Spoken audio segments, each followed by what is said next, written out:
Hi guys, just come back from the high country there in central Victoria, and it was absolutely freezing up there.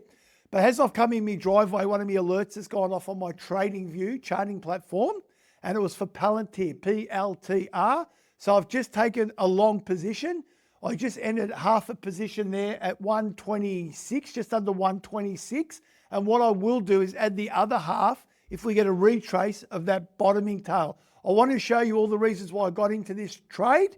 So before I get into that, first of all, entertainment purposes only, not financial advice. And if you like, you give me a little subscribe and a little thumbs up. Much appreciated. So I'll talk you through this trade and how I'm going to play it. So I've just taken a long position in Palantir, PLTR, and I'm going to show you how I found this setup. So if you have a look at that 20 moving average there, the blue one, we've come into it. We're on the monthly chart here. So first thing I do, I just put a little line there to mark where the moving average is. Bang. Next thing I look for is a trend line.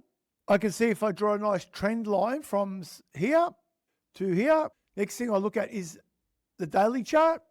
So now on the daily chart, I can see we have a parallel there, parallel channel. So I just draw up a parallel channel. You can see price action has stayed within that parallel. Then what I like to do, I like to get the parallel Fibonacci up here, parallel Fib. So we can see here, we have a beautiful bottoming tail with quite a lot of volume. We're pre-market at the moment. I just picked this up a little bit lower.